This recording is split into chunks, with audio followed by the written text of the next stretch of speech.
jour, j'ai pris rendez-vous avec un évêque que je connais bien, parce que j'avais quelques petites idées à lui soumettre pour l'église, dû à mes expertises, donc je voulais mettre mon savoir-faire au service de l'église. Mais j'étais un tout petit peu en colère au fond de moi, parce que les choses n'allaient pas assez vite. Je me disais que dans le monde entrepreneurial, on a une idée, on teste direct. Chez les évangéliques, une idée, une mise en place. Donc j'étais beaucoup dans la comparaison, ce qui fait que je m'attardais beaucoup plus sur les défauts de l'église que ses qualités. Et en rendez-vous, il a pris une image qui m'a marqué.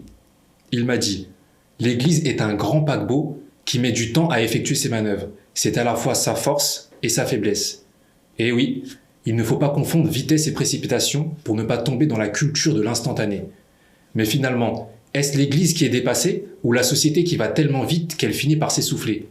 La jeune société va vite, mais la vieille et sage église connaît la route. Tout d'abord, rappelons quelques petites notions. L'église vient du mot grec ecclésia qui signifie assemblée. C'est la communauté des croyants catholiques, ce qui signifie que l'église est bien plus que l'ensemble des prêtres, des évêques, etc. parce qu'elle comprend aussi les fidèles que l'on appelle laïcs. Cette église n'a pas été fondée par des hommes, mais par Dieu lui-même en la personne de Jésus-Christ qui va désigner Saint Pierre comme étant le chef des apôtres et le chef de l'église. Et il va lui dire ceci: « Tu es Pierre et sur cette pierre je bâtirai mon église. » C'est le premier pape, mort à Rome sous la persécution romaine. Quelque temps plus tard, c'est la naissance du Vatican. Cette église a pris le nom de catholique, qui signifie universel, en l'an 110, avec saint Ignace d'Antioche, qui est le disciple direct de saint Jean, qui était le disciple lui-même de Jésus-Christ, soit 80 ans après le Christ. C'est l'équivalent de la Seconde Guerre mondiale pour nous en termes de timing.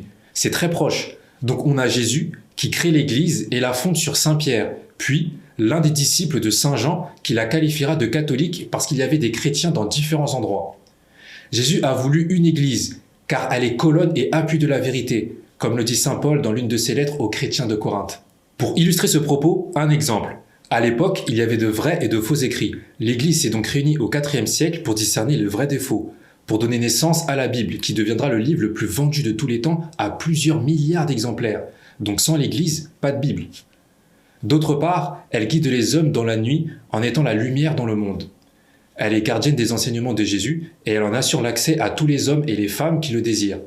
L'Église permet à chacun de nous de suivre le Christ unique, de comprendre sa vie et son message, et d'éviter de fabriquer une multitude de petites images individuelles de Jésus qui n'auraient plus de lien avec celui qui est véritablement dans les évangiles. Aujourd'hui, tous les croyants, nous sommes les héritiers des apôtres et nous sommes appelés à poursuivre leurs œuvres. Dire que l'Église est dépassée reviendrait à dire que le message du Christ est aussi dépassé. Pourtant, en ces temps difficiles, qui n'aimerait pas entendre Jésus lui dire de ne pas s'inquiéter pour le lendemain, qu'il nous protège, qu'il est toujours avec nous. Dire que l'Église est dépassée reviendrait à dire que le message du Christ est aussi dépassé. Pourtant, en ces temps difficiles, qui n'aimerait pas entendre Jésus lui dire de ne pas s'inquiéter du lendemain, qu'il nous protège, qu'il est toujours avec nous et qu'il vient à notre secours. Par ailleurs, l'Église en tant qu'institution a montré sa capacité à évoluer dans l'histoire pour que son message puisse être entendu par le plus grand nombre. Elle a su évoluer radicalement, malgré ses défauts et ses crises, pour passer d'une communauté de 12 apôtres à une organisation internationale, capable de communiquer sur tous les canaux possibles et dans toutes les langues possibles. Dès le début de l'Église, les actes des apôtres nous disent qu'il y avait des fraudes et des disputes. Ces mauvaises casseroles ne datent pas d'aujourd'hui. À l'inverse, et de manière positive, nous avons des témoignages soulignant le caractère actuel de l'Église. Tout au long de son histoire, des premiers chrétiens jusqu'à aujourd'hui, l'Église a su susciter des hommes et des femmes qui ont fait mûrir le fruit du message de Jésus. Les figures comme Saint Jean-Paul II, ouvrier infatigable de la paix pendant la Seconde Guerre mondiale ainsi que la guerre froide, ou alors Mère Teresa, prix Nobel de la paix et fondatrice d'un ordre dédié aux plus démunis, ont permis de porter le message du Christ au plus grand nombre, en s'adaptant aux besoins et aux moyens de notre époque. L'actualité nous rappelle que l'Église n'est pas parfaite, mais un peu comme le passé de chacun d'entre nous finalement. Et l'Église est composée de chacune de nos imperfections, parce que l'Église, c'est nous. Les mêmes problèmes que nous rencontrons dans la société, on va aussi les rencontrer dans la communauté, parce que l'Église n'est qu'une partie de la société. Néanmoins, le message qu'elle a à donner au monde fait d'elle une œuvre dont nous avons tous besoin. J'aimerais terminer en vous révélant ce petit secret, ça reste entre nous. J'ai parfois fait des choses pas très catholiques dans ma vie, mais l'Église, cette grande famille, par l'intermédiaire de mes frères et sœurs catholiques et des prêtres, m'a beaucoup aidé. Je peux vous l'affirmer, elle n'est pas dépassée, mais elle est bien dans le présent avec des choses à améliorer. Merci Jésus pour cette grande famille.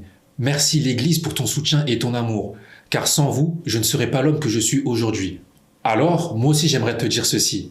Je t'aime Jésus, je t'aime mon Église.